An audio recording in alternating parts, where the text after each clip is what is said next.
Well, it's been a busy summer so far around Liga MX as the transfer market heats up. We've got lots of moves, not necessarily big moves, some big moves, but maybe not the biggest moves just yet. Still some time before the season starts, but not very much as we get ready for the Apertura campaign. Actually, Jornada 1 begins not long from now, July 1st, next Friday, so not a lot of time to waste. All right, so for more, let's do a full preview, Herc, shall we? We've got 5, actually a bonus category, 6 categories to go through as we look ahead to the Liga MX campaign. Let's start with the most important. Who's got the best players? Herc, who do you think has the best roster in the league? And we're only giving you 3 choices: Tigres, Rayados, or America.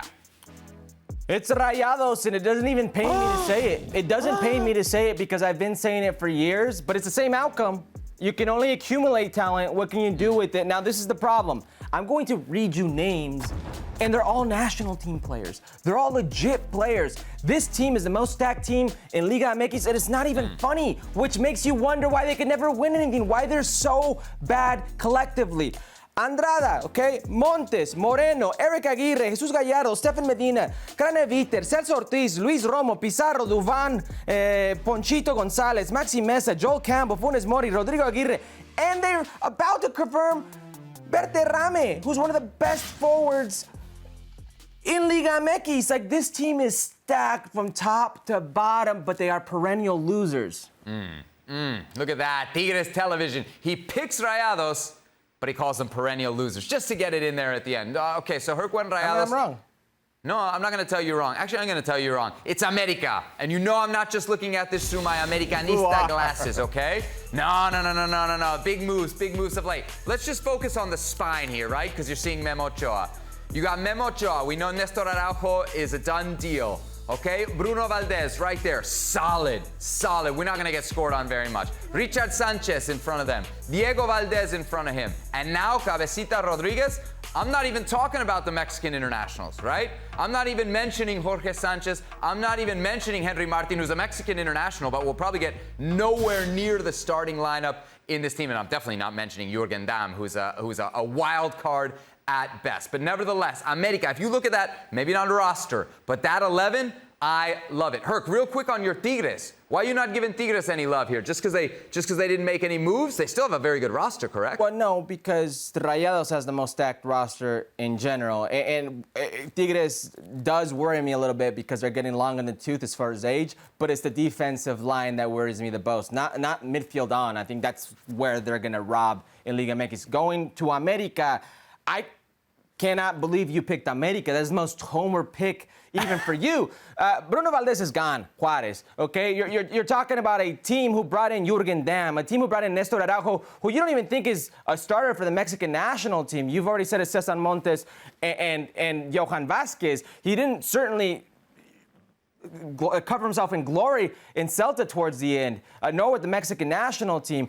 And Cabecita Rodríguez, who before he left to Saudi Arabia had scored like 3 goals and never played because he wanted out, goes to Saudi Arabia and plays close to 500 minutes, only starts 4 games. That's what he's done in the last year. And you're going to tell me that's the best roster today in Liga MX? I'm counting on Cabecita, baby. I'm counting on Cabecita. He's got those goals at Cruz Azul. He's got the goals at Santos. I know he's bad at Saudi Arabia, but please, he's going to be motivated, okay? We got a very good player who's very motivated to make that World Cup squad for Uruguay, so I'm going America. All right, so that's the team with the best roster. What about the team with the potential for the biggest turnaround? Really, Herc, we're talking kind of biggest upside here. Teams that missed out on Liguilla, even on repechaje last season. León, Xolos, Toluca. Who you got primed for the biggest turnaround? I think this one is easy as well. I mean, you look at last year's refuerzos, I thought they were one of the better reforzado teams, like teams that did themselves well with bringing in transfers,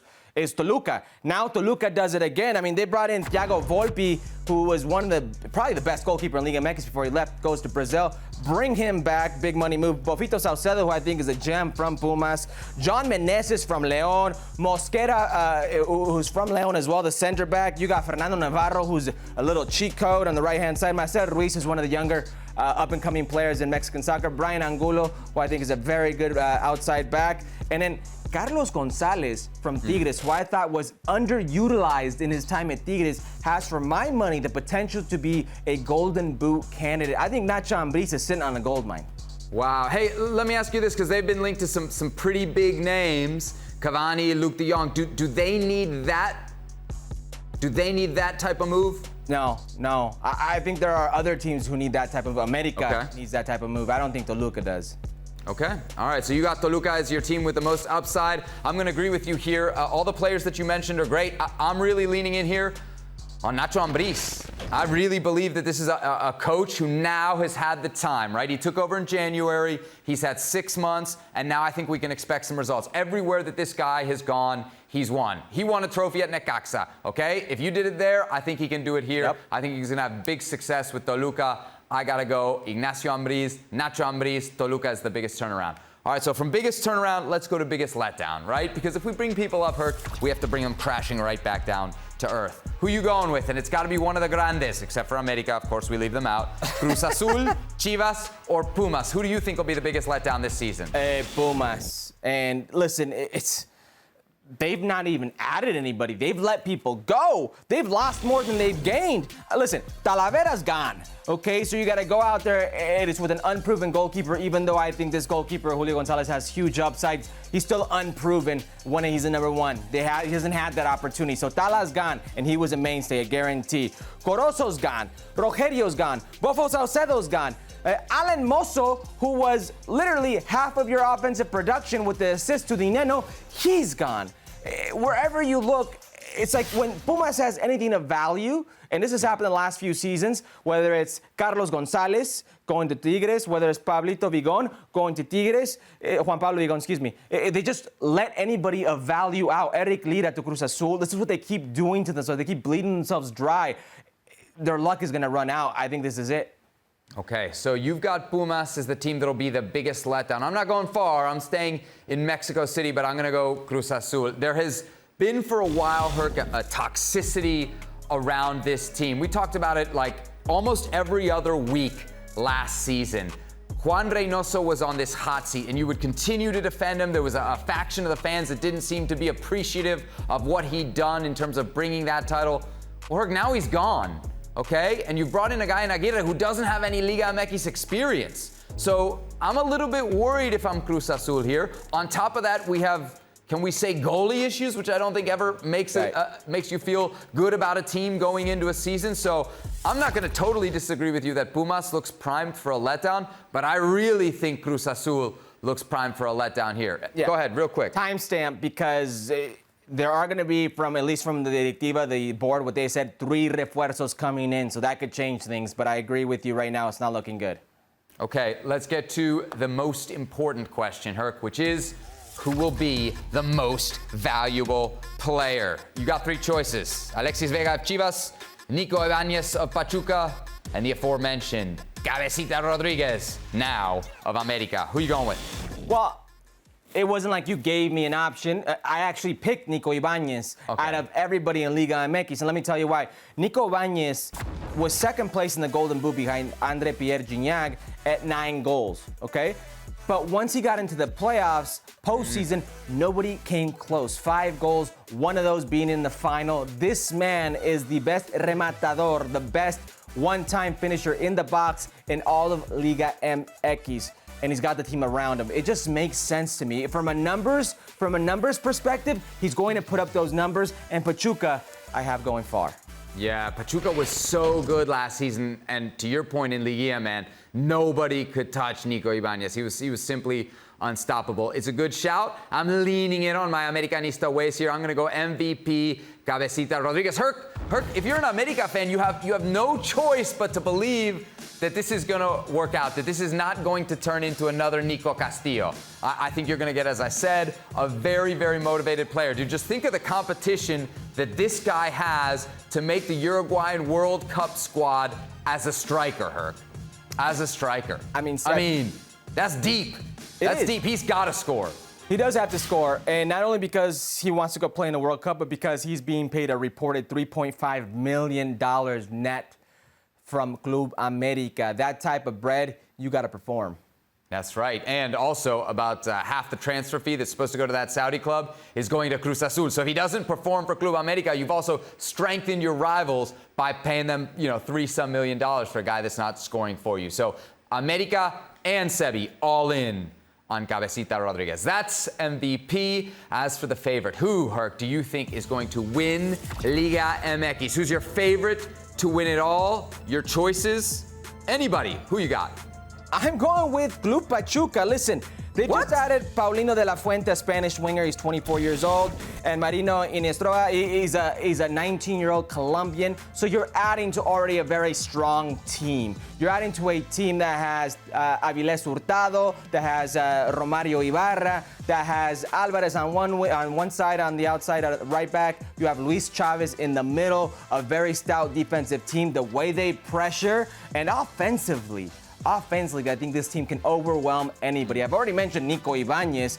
Almada, It just seems like the type of team that's going to repeat of getting to a final, the type of style that can take him to a championship.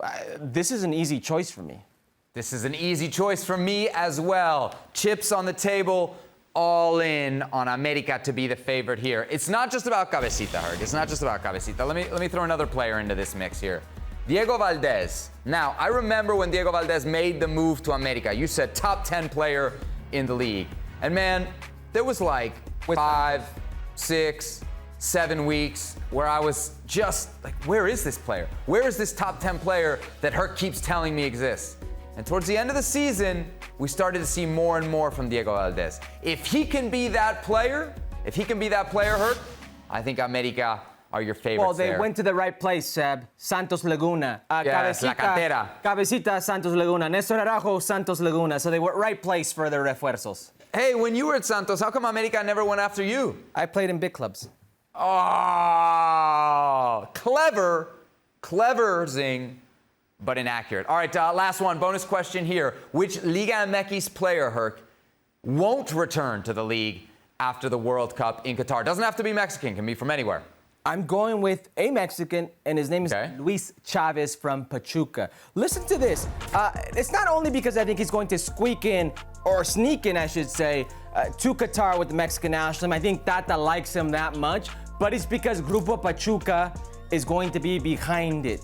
It just makes sense. It's historical. You look at players like Héctor Herrera, he gone from Pachuca to Europe. You look at Ener Valencia, Colombian, he gone from Pachuca to Europe. You look at Chucky Lozano, and then you're going to say, wait a second, but even if he goes to the World Cup, what if he doesn't play? Eric Gutierrez went to a World Cup and didn't play, and then got signed to PSV. It's going to happen. Grupo Pachuca, Jesus Martinez, them good folks are going to be behind it. This is a very good player. It just makes sense.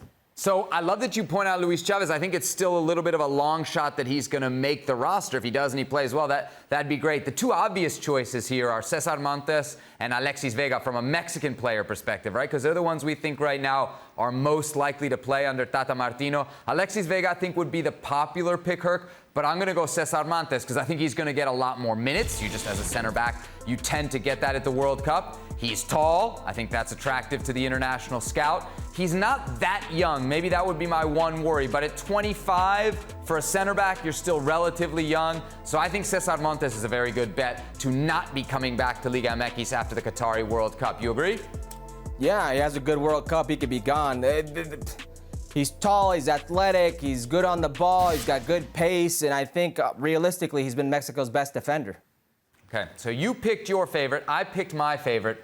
What about the computers, Herc? What does the SPI say are the odds to win Apertura 2022? Oh, no, not SPI, not the computers. The odds makers. Vegas, your hometown, Herc. And look at that. They agree with me. And we know that Vegas has never once been wrong in their life. They have America as the maximum favorite to win the Liga MX title. Well done, Vegas. Well, thank you very much for watching ESPN on YouTube. For more sports highlights and analysis, be sure to download the ESPN app. And for live streaming, premium content, and let's not forget as well, ESPN FC 7 days a week. Subscribe to ESPN Plus.